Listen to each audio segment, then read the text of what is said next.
Everybody has a cover sheet. This is how I do this. This is, yes, I'm an educator, if nothing else. So these are Christian artists who attempt to teach non-Jewish people something about the Jewish Bible. Seriously, because most of the people that this art appealed to were what? They couldn't read. So how do you teach something? How do you teach people something? Visually. That's the way everybody learns first, visually. Okay? And that's what this is all about.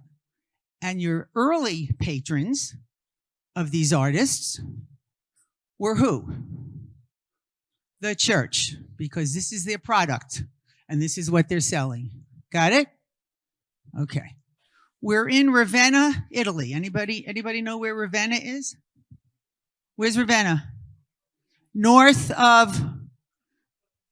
Northeast Italy, about 130 miles south of Venice, about 250 miles north of Rome. And Ravenna, Italy was a center of Christianity in the 6th and 7th century. Did you know that? And they have a magnificent basilica there. And it's completely covered with mosaics. What are mosaics? What are mosaics? Come on, guys. If you're not going to talk to me, I'm going to sit down. What are mosaics? What do you mean tiles? Little pieces of something. Doesn't only have to be glass. Because these mosaics have mother of pearl. They have gold. They have silver. They have jade. Were they made for a special place? You bet. You bet. And let me see if this will throw. Oh, yes. We good? Okay. So we have 3 scenes here. 3 scenes. What do you think would be the most important scene? You would think the middle, but the middle has 3 figures here. 3 figures sitting at a table. What is the significance of 3 figures in Christianity? Thank you. Oh, good. Better? Yeah. Better. Yes. So that's the most important thing. What you have over here is the sacrifice of Isaac. And what you have over here is Abraham welcoming strangers into his tent. So what he's doing is welcoming who into his tent? Right. He's welcoming, no.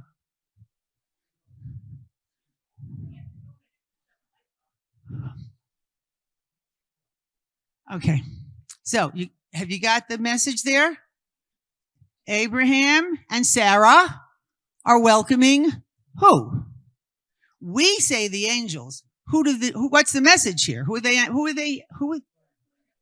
Exactly, the Father, the Son, and the Holy Ghost. Okay. This basilica was built at the same time as the Hagia Sophia was built. Where's the Hagia Sophia? Constantinople.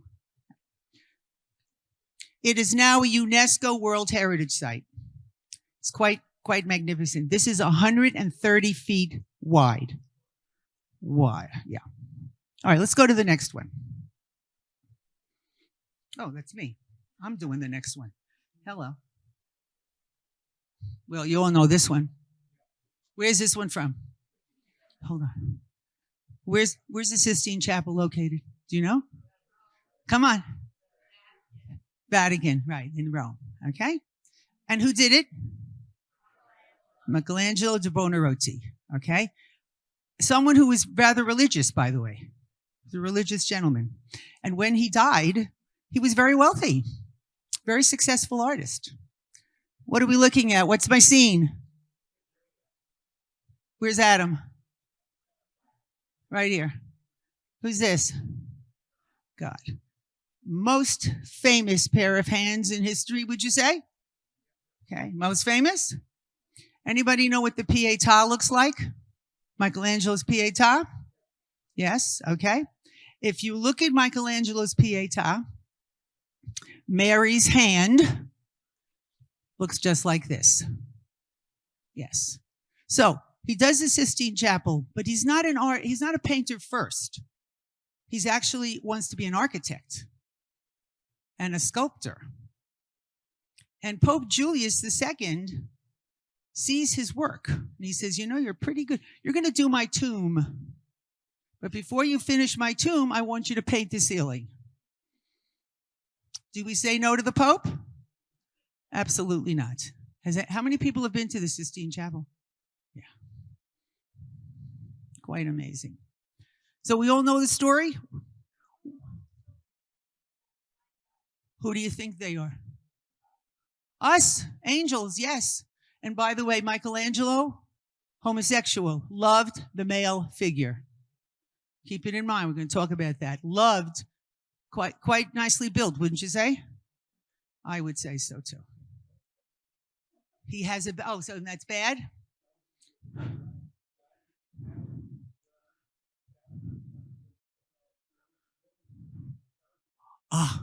So you're going to be my fact checker now, right? No? All right, we'll see. We'll see. What book is this from? I'm just asking, from Genesis, okay? Because I decided I would ask you guys what books they were from.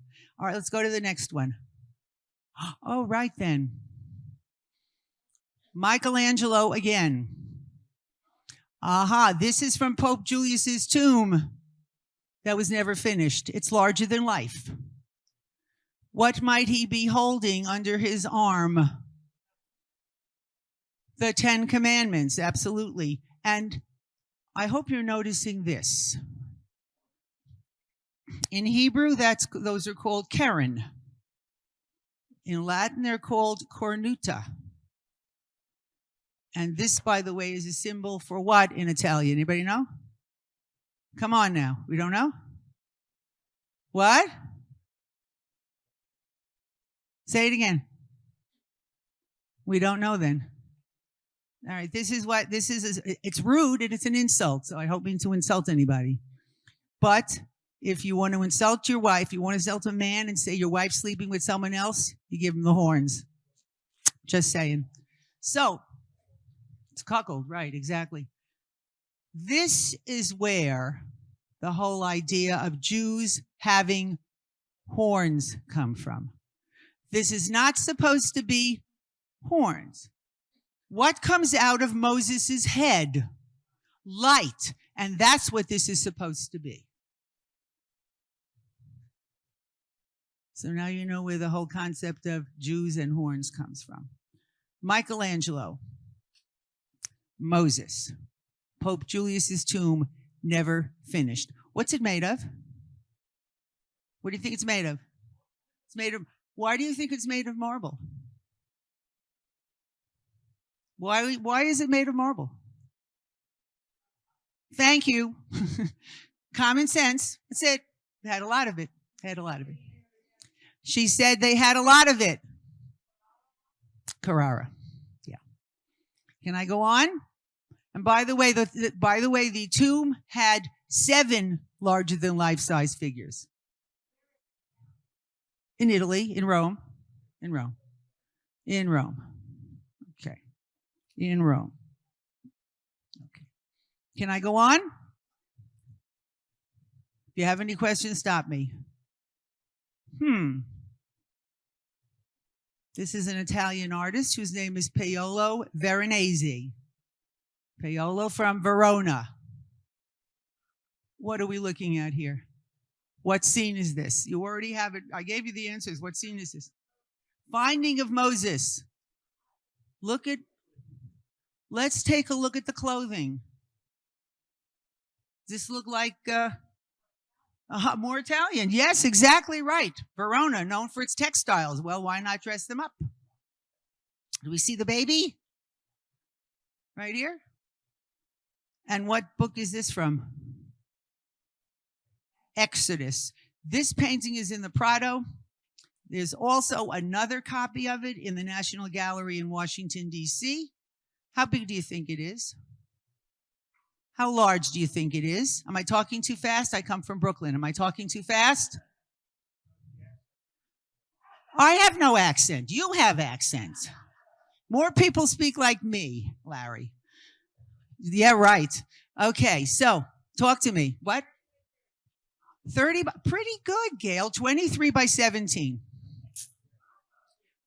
Pretty good. What can I say? It looks square because when you reproduce from the internet and you don't have really, really high quality reproductive technology, it gets distorted. I used to do my program with slides. I had my little piece of film, I put it in, I pressed the button, took me 3 seconds to set up, and you had an exact reproduction. We're good, that's gone. Okay. So, the finding of Moses, one of several. There is a little dwarf here. What's with the dwarf? What's with the dwarf? Why did we have dwarves here? We're outside a very expensive villa, by the way. Dwarves were used for entertainment. Like eunuchs, entertainment. All right? They were an oddity. And so here she's drifting along the river. She brings her whole court with her. He's going to entertain her. And what do they find? They find a baby. They find a baby in a basket. Yes. Contemporary clothing. Can artists do that? Of course. Of course.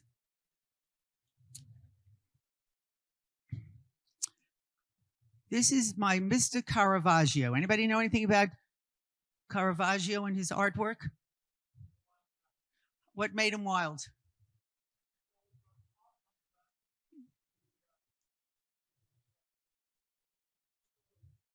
He was a womanizer. I love that word. Go ahead. He was a gambler. He was also a murderer. He hung out with the lowest of the low. And those are the people he used for his models.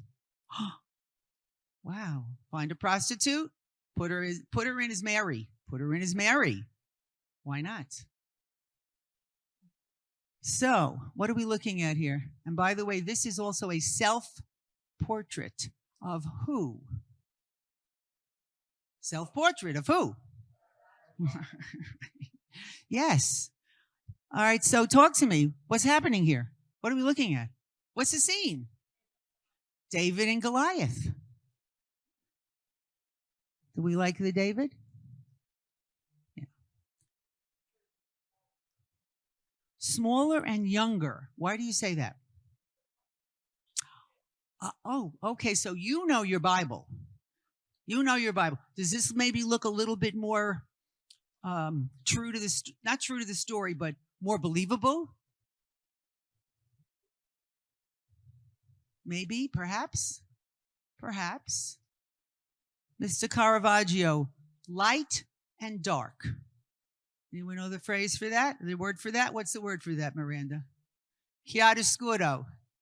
Light and dark. Okay. Do we like it? Does it tell us a story? Talk to me. Does it communicate what it's supposed to do? No? Yes? Who said no? Don't think so? Tell me, what? It doesn't say anything about David. It's the end of the story. Yeah. So we're not watching David do it. Well, there's some blood right here. So what you need to find out the narrative is to do what? You got to know your Bible. You got to know your Bible, right? This is all about educating people. It's all about perhaps wanting them to know this is the ending. How did it begin? This is how people learned the Bible, visually. Let me show you another artist with the same scene.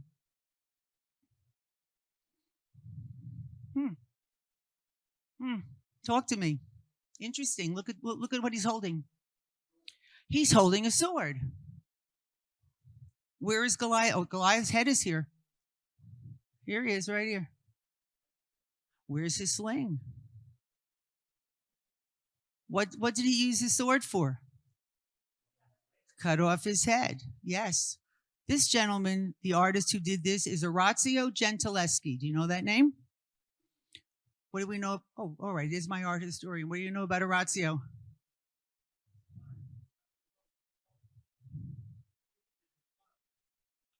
Okay. Anything else about him?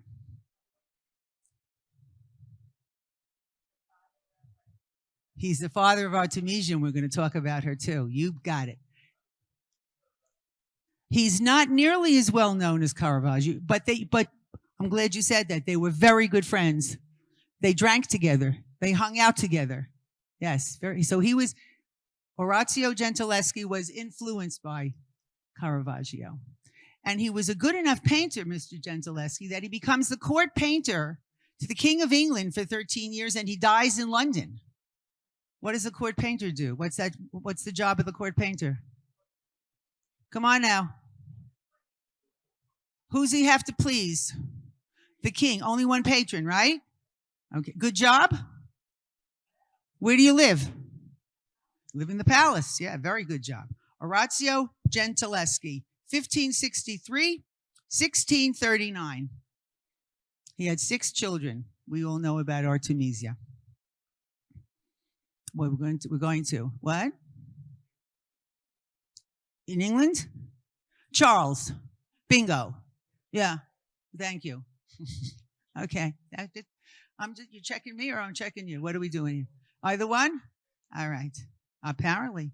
Okay. So, do we like this one better? Do we like this one better? Is this a better part of the story? Yes or no?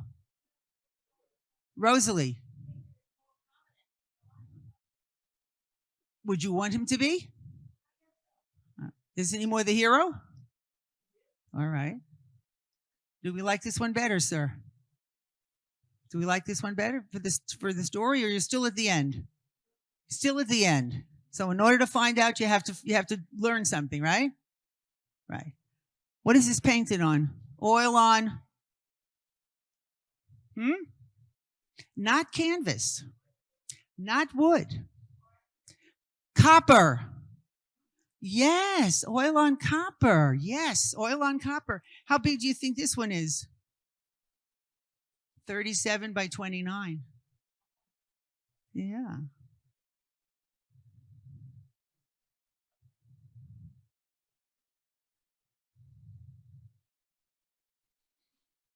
If you know this art, you're going to know this artist because of the way he always does his women. It's Rubens and his Rubenesque women. What does Rubenesque mean? A little fat? Ooh, I don't know about. How about Zoftig is a better word? I like that word. I like that better than fat. Okay, little Zoftig. Yes. What are we looking at here? Come on.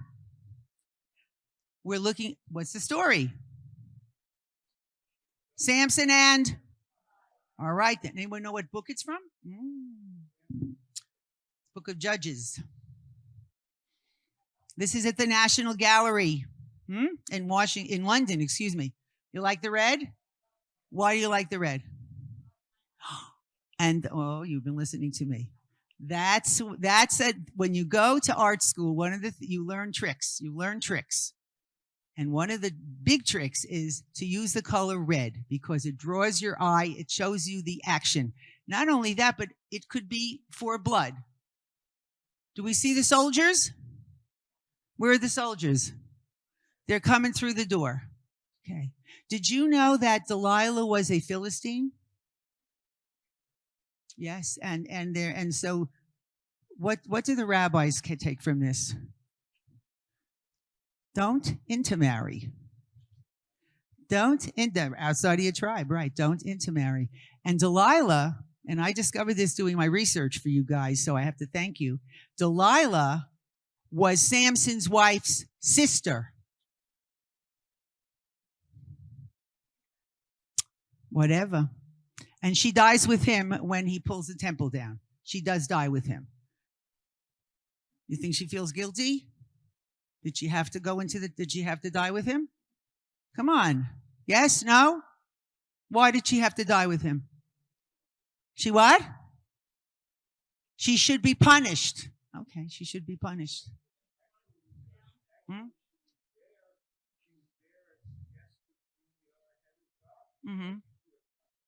That's why I say, did she have to stay in there and die? She didn't have to stay in there and die. She knew what was going to happen. Well, you and I can talk afterwards. Yeah. All right. All right. So, Samson and Delilah. Rubens does this at the age of 31. Rubens. This is a woman right here. This is the barber. The barber. She didn't cut his hair. The barber cut his hair. Oh. Yes. Talk to me. I hear it. What? Rubens is not Jewish. Oh, no. Rubens. That's his last name. Sir Peter Paul Rubens. He was a diplomat. He spoke 5 languages. He was court painter to the King of Flanders, as well as an incredible painter, and also did many tapestries. Rubens had 2 wives. His first wife dies. He marries her niece. She's 16. He's 53. He has 6 children with the second wife. Mr. Rubens, busy guy. And one of the things I like to tell you when we talk about Rubens, he had a huge workshop. What do I mean when I say a huge workshop? He had assistants and apprentices. Anybody know who his most famous assistant was? Van Dyck. Anthony Van Dyck was his most famous assistant. So what does Rubens do? Because he's so busy. He travels all over Europe. I say he's a diplomat. And, well, that doesn't take very long. Doesn't take that long. As they say, it's my pleasure. It doesn't take very long, right? Right. So Rubens designs the painting or the tapestry. Someone has commissioned him. What does commission mean? This table hasn't talked to me at all. What does commission mean? Someone is paid to do it. He presents it to his studio. You do a good job on hands. You do a good job on noses. You do a good job on feet. You do a good job on heads. You do your work. Rubens is doing whatever he's doing. He's traveling. He's not there. He comes in at the end. He looks at it, and he says, oh, I'm going to just tweak this, and I'm just going to tweak this, and I'm going to maybe change this slightly, and I'm going to sign it Rubens, and it's a Rubens. Of course it's legal. And it's now artists do that. Do you guys know the artist who does the balloon dogs? Doesn't touch it. Just his idea. Doesn't touch it at all. It's just his concept. And Saul Lewitt does it. And Saul Lewitt does it also. So yes, is it legal? So.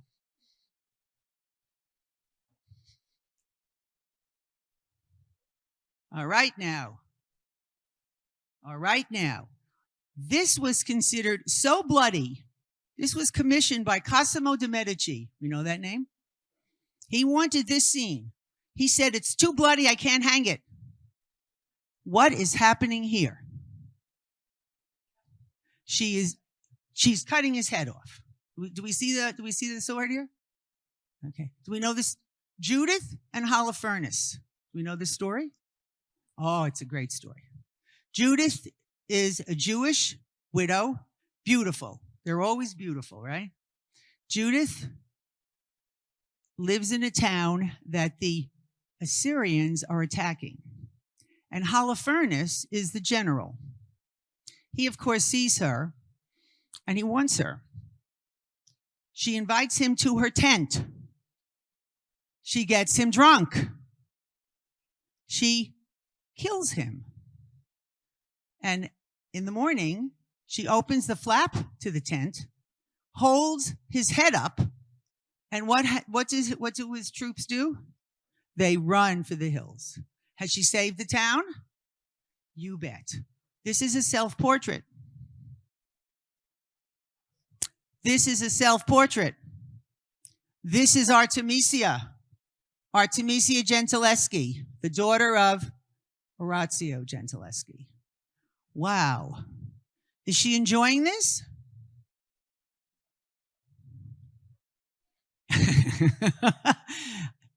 Is she concentrating? But this is her servant. This is her lady servant. And whenever you see this scene, and this was a very popular scene in Renaissance art and in Baroque art, a lot of artists did this. She was an excellent artist. Her father, who initially was her teacher, felt that he couldn't teach her anymore. He hires a teacher for her. His last name is Tassi, Tassi. He promptly rapes Artemisia. She takes him to court. This is the early 1600s. She takes him to court for raping her. Do they believe her? No. They torture her. They pull out some of her fingernails. And then they finally believe her. Does he serve any time? No. History repeats itself, yes? Artemisia, 1593, 1652. Such a recognized artist.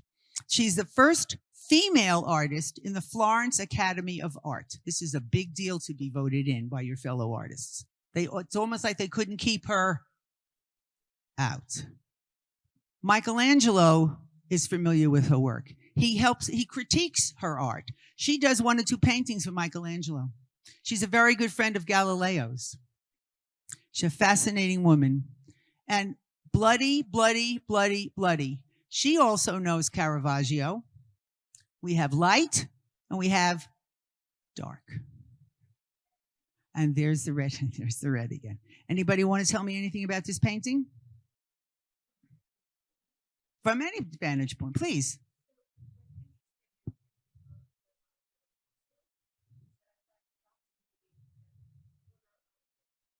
Go ahead.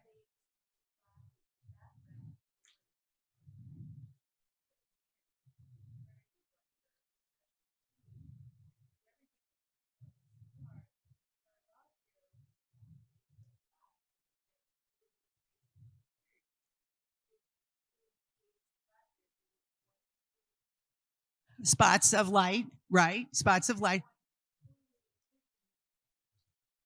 So theatrical, right? So theatrical, so dramatic, much more than showing the full face. Thank you very much. I like your earrings. Thank you very much. So, we good? Can I go on? Judith and how this, by the way, she did 4 of these, 4 of the same scene. And she always puts herself in. She's all about revenge. Revenge against who? Against men is what she's really into. Yes. Okay. This one is at the Uffizi in Italy. Yeah. We good? Okay. An artist you might not know, Bernardo Cavallino.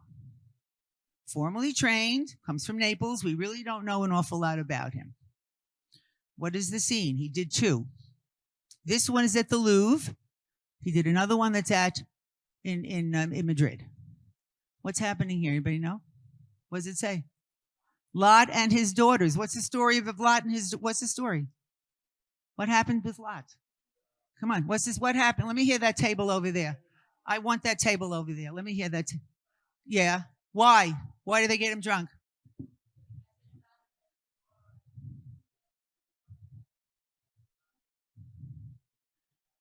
Children. Exactly. Incest. Yeah. Say it again, Ron.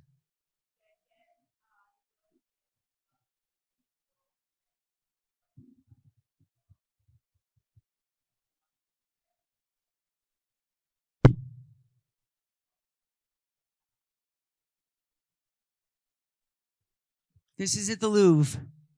Does he look drunk? Look at his face. Look at his face. What color does he have on his face? Red. Right. Lot and his daughters. This artist dies. He's 39 years old. We don't know where his art would have gone. You don't know where his art. Bernardo Cavallino. We only have about 80 paintings by him. Yeah. Two.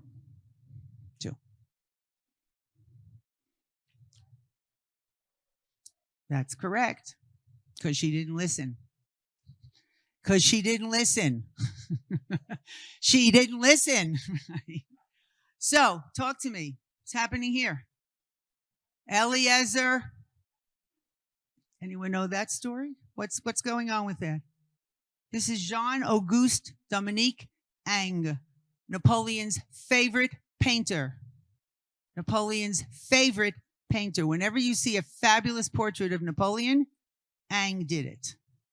What's going on here?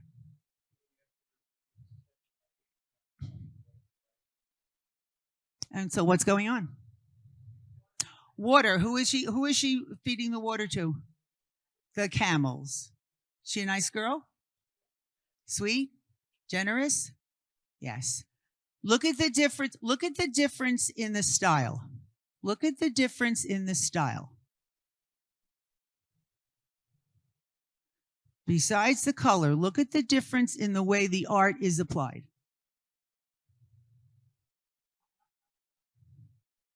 Yeah. Not a follower of Caravaggio. Ingres was a neoclassical artist.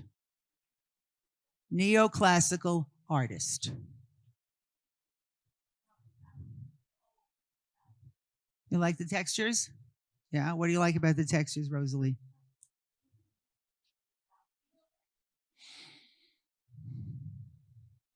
He went to the École de Beaux-Arts. Anybody know what that is? The École de... Look at all the things we're learning here. Does anyone know what the École de Beaux-Arts? Where is the École de Beaux-Arts? It's in Paris. It's a most prestigious traditional art school. Started in the late 1600s by the French king. You have to pass a test to get in there. And the École de Beaux-Arts did not allow women as students until 1892. Very traditional, very classical art.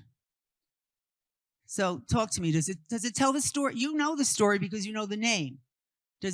How does he show Rebecca? What about the body language? Come on, what about the body language? Yeah, she's very modest, I think. Modest, wouldn't you say?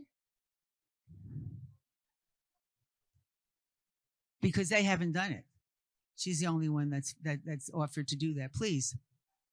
What is in the background? What is in the background? Is it a window? Are we outside? Are we inside? Where are we? Where are we? This is supposed to be a well. So this, to me, looks like we're indoors. Yes? We're indoors. And this is a wall. That's what it looks like to me. Can an artist do that? Can an artist change the story slightly? Absolutely. Jean-Auguste Dominique Ingres, 1780, 1867.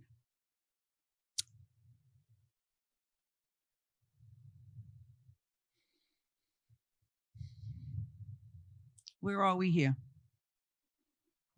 Outdoors. Where was that?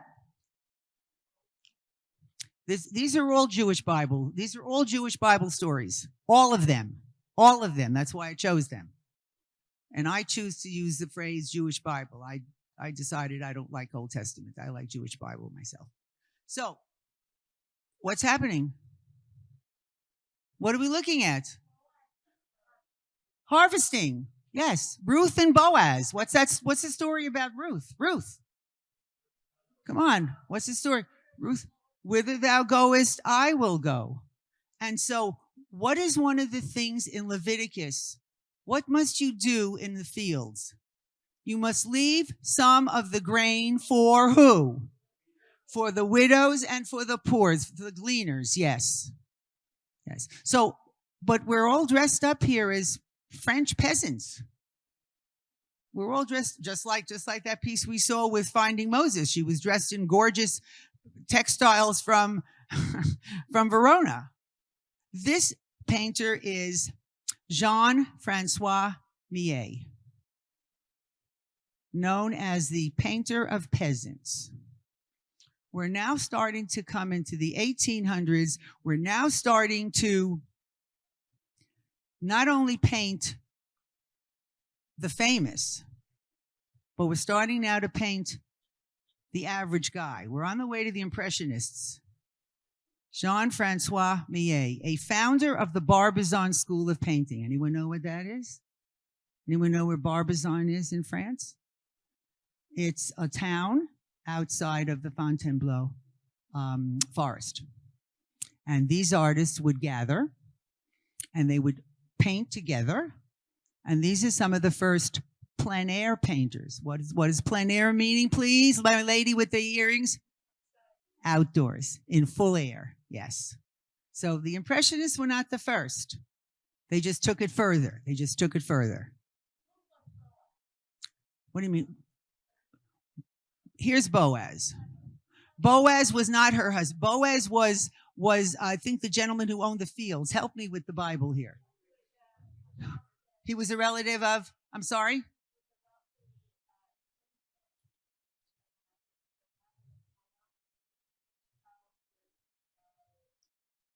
Because Ruth's husband dies. And Naomi says, you don't have to come back with me because you're not part of my group. You stay with your folks, right? Right? And so, and Ruth says, no, whither thou goest, and there's your convert. There's your convert. Yes. Talk to me. Well, yes, no. Does it give you the story? Would you like it better if they were dressed as if they had lived 2,000 years ago? Does it change it? Does it change it to you? Or does it make it easier to understand? Does it make it more accommodating to you? Well, more accommodating. Yes, it's more approachable. This was displayed at the French Salon. Anyone know what the French Salon was? What's that? Every year. You had to be juried show, and it was run by the French government. And if you were accepted, you were on your way to becoming a recognized, successful artist. A big deal. The painter named it Ruth and Boaz. But in order to display it, he changed the name, called Harvester's Resting. Does that change the whole thing? Isn't that interesting that he felt the need to change the name? Wow. Oh, the whole thing is different. Yeah. He felt the need to change the name. This, by the way, is at the Museum of Fine Arts in Boston. Yeah, 27 by 47. What about the ladders? What are these? Haystacks. I hope you're thinking Monet somewhere down the line. Haystacks. Okay? Haystacks. Jean-Francois Millet, painter of peasants. By the way, I forgot to tell you.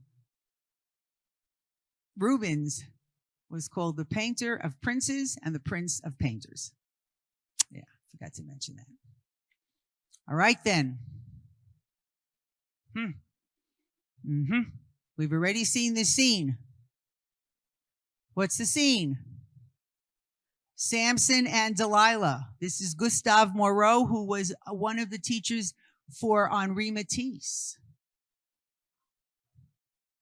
Now look at the way, look at. Does she have a different approach than? Yes or no? Yes. Oh, yes. What do you mean? No, who said, oh, yes? And why did you say, oh, yes?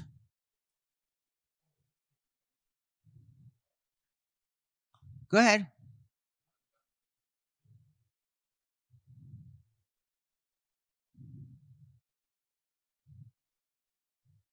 I'm talking about her.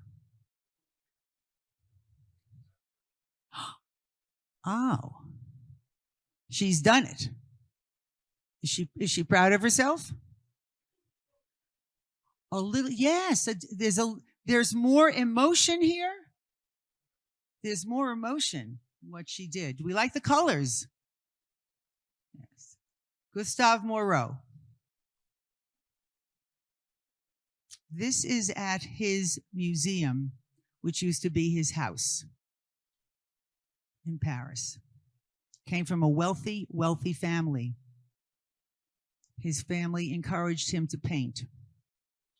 What does coming from wealth allow the artist to do?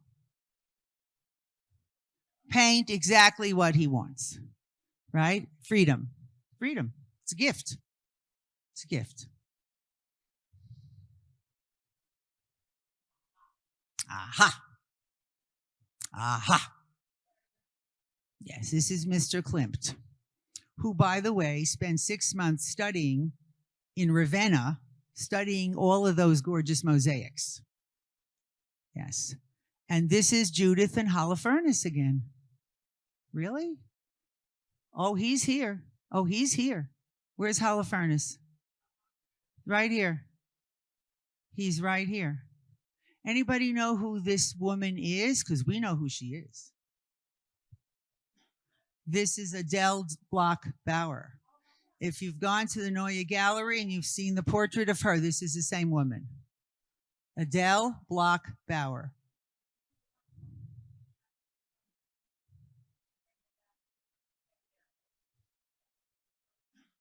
Right, right. So Adele Bloch-Bauer, there was a whole coterie of extremely, extremely wealthy upper class Jews living in Austria at this time. And they all wanted their wives to be painted by Klimt. Klimt slept with every single one of his models. And the husband thought that this was a what? A what? Come on now. Famous artist chooses my wife. How'd the husband feel about it? Honored. Absolutely honored. Absolutely honored. Oh, yeah. Absolutely honored. What's that? Of course he had to pay for the paintings. Of course he did. But now we know that his wife was gorgeous enough that he wanted, and Klimt painted her not once, but 3 times. 3 times. And Klimt, who never married himself, goes on to have at least 14 children, 6 of whom he recognized. The rest of them he didn't recognize. And he never dressed. He always wore kaftan. He always wore kaftan. That's how he painted. You got it. That's exactly right. He always had models lying around. I'm serious. He always had models lying around in his studio. And whenever he was in the mood, the kaftan. See? And he also loved cats. Anybody love cats here? He also loved cats, okay? And someone said, and he let them roam through the studio. And somebody said to him one day, but your cats, they're peeing all over the place. And he says, that's okay. He says, cat's piss is a wonderful fixative for oil. Done, okay? Gustav Klimt, 1826, 1890. I love these little stories. Okay. Oh, sorry about that. This is, hold on. This is 73 by 81. Full, big piece. National Gallery in London. National Gallery in London. I don't know. What do you think she's holding? I don't know what she's holding. I know she's holding his head. I don't know what she's holding here. Okay. All right. Okay. Gold. Loved to use gold. His father was an engraver, and he learned how to work with gold leaf from his father.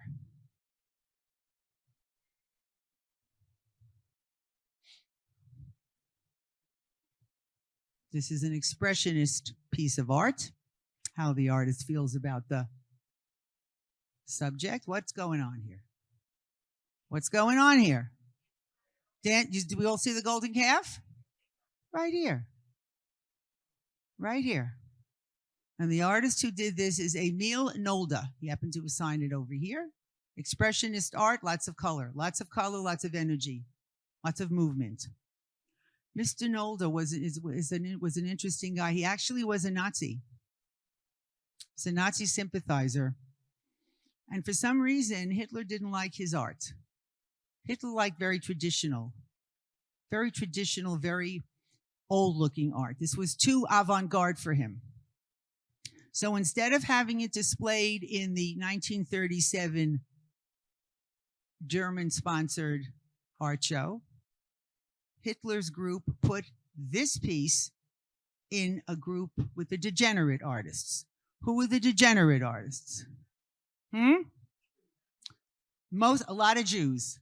All right, art that Hitler didn't appreciate for sure. Destroyed hundreds of pieces of art from so many famous artists, most of whom were Jewish. Yeah. So did he catch the mood? Did he catch the mood here? Is it a frenzy? Yeah. Can you actually hear the music, or the shouting, or the yelling, or whatever? Can you hear it? Can you hear it? When you look at this, can you hear it? No? Yes? I love the colors he uses. Warm colors. Lot of movement. And look what color the shadows are. 200 years ago, if this was done, the shadows wouldn't be blue. What color would they be? Black. You can thank the Impressionists for having us understand that shadows can be blue and not necessarily black. So, did anybody fall in love with any of these pieces? You were very quiet for me today. I don't know. Come on now. Anybody fall in love with any of these? Anybody? We'll get to him in a minute. Anybody? What about back here at that table? You like the Michelangelo? Why?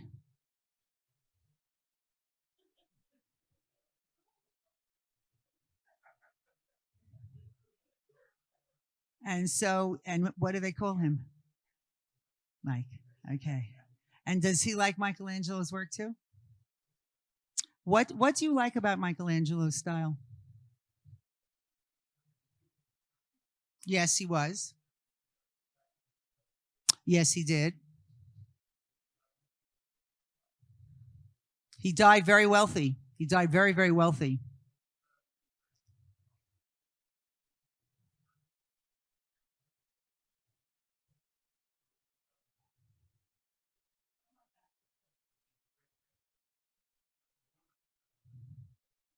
You're Donna Hughes' boyfriend.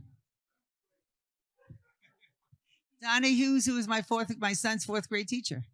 I thought I recognized you with the hairstyle. Okay. No. More than that. Oh my goodness. Yes, I said that, right? Without, and what I love about this, would it have changed for you if the finger had touched his finger? Would that have changed the painting? And how? Miranda, how would that have changed the painting for you? How so?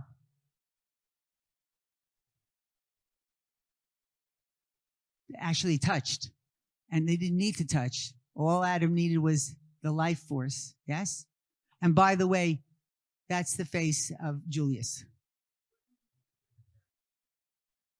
Yeah. Well, most popes came from wealthy families or vice versa. Yeah. Most popes did. It was a political placement. Yes. I mean, this to me that's a genius.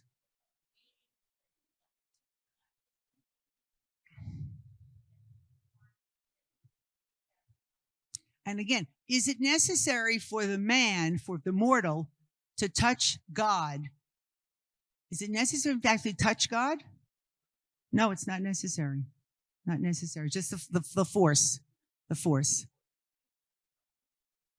Don't you feel more energy when it's not touched? Oh, I agree. 100%. I agree. Yeah. May the force be with you. Okay. Anybody else? Come on.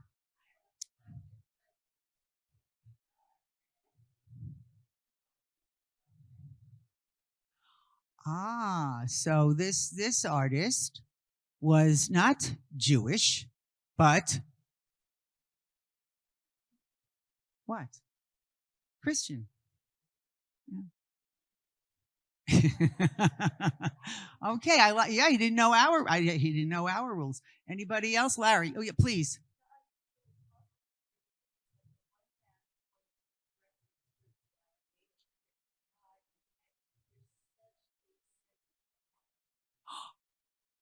This is my point about Michelangelo. He loved the male body.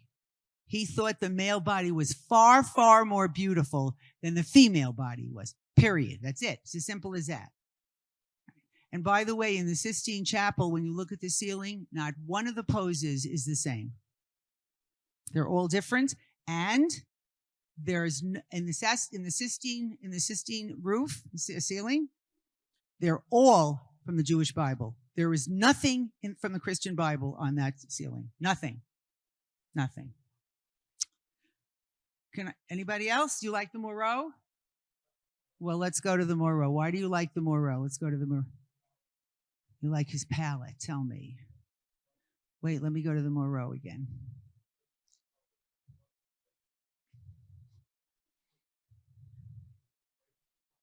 Mm-hmm. Okay. You always have the servant, right?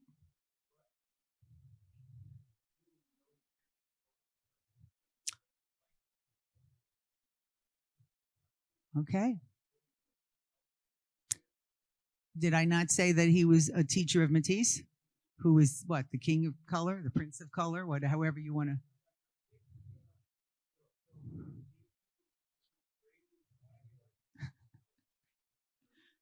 Oh, fair enough. Then the teacher has succeeded. If the student is better than the teacher, then the teacher has succeeded, right? Right? Please.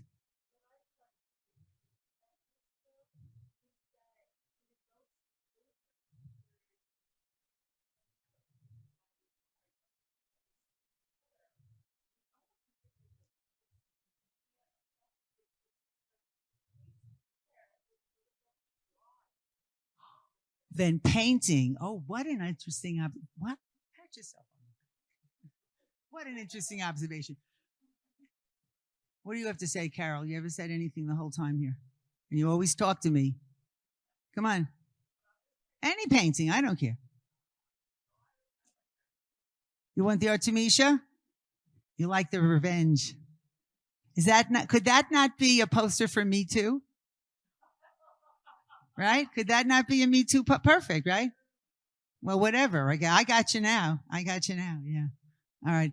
Too bloody for a Medici to hang. Can you imagine? Too bloody for him to hang it on his wall. He said, "I can't do that. It's terrible. It's very off-putting."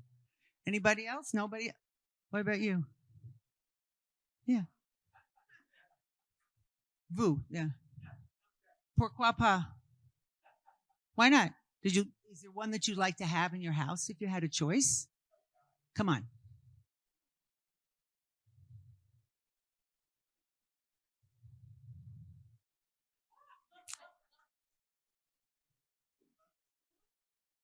Which Moses?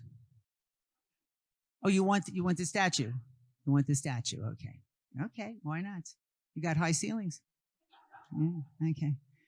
What about over here? Dr. Peskin, you fall in love with anything here? You're watching. How about her? No, you wouldn't want the Klimt. Why not? Oh, you like this one? Ah. And yes, it's definitely, you definitely get the energy of the scene. 100%, right? 100%. To me, this is a very noisy painting. It's very noisy. There's a lot of people screaming, yelling. Everybody's drunk, right? Emil Nolde said the only book I ever read was the Bible. And he does many erotic biblical scenes. Yeah, many erotic biblical scenes. Let me see who else. Pardon me? What? It could be. It could be. Let me see who's been quiet back here. I always like to call on the quiet people. What? Carol, losing my pants here. What? I was at a lecture with John Walsh. I don't know if anybody else goes to lectures at Yale. And he was showing my college group, which is a all-female group, a picture. I don't remember which one, but it had Moses, and then it had David in there. And I said, is that a Jewish character? He said, of course. And so I said, well, how come he's not circumcised? And he said, John Walsh said, I don't know if you know who he is. Is he the gentleman who lost his son? No. Different John Walsh. He does lectures at Yale. Okay. And is the husband of one of my classmates. But, so he was doing a special tour for us. And he said, in all the years I've been doing art, and he's doing another series, and he said, I never thought of that. I said, because you're not Jewish. And the only other person who was going to comment, because I was the only Jewish one in the group, and was her husband was a doctor, and she said, I was thinking it, but I was afraid to say it. What about back here? Besides Donna's boyfriend, anybody here? What are you? Did you fall in love with anything here? Many of them look great. Would you like to have one in your house? If you could have one, would you like to choose one? Or not? A lot of them. It's hard to choose. It's hard to choose. Okay. Okay. I just thought Aren't you glad you moved? Aren't you glad you moved now? Okay. Yeah. Did you find it? If you look at the work that Michelangelo has done of women, you can see that he didn't have the anatomy right. He really did not understand the physicality of women. I said he was a homosexual, and he And was it very shows. into it, and it shows. And it shows. And in it his shows. work. Yes. He really appreciated a beautiful, gorgeous young male body. He appreciated He appreciated a gorgeous young male body without question. Without question. Anybody else?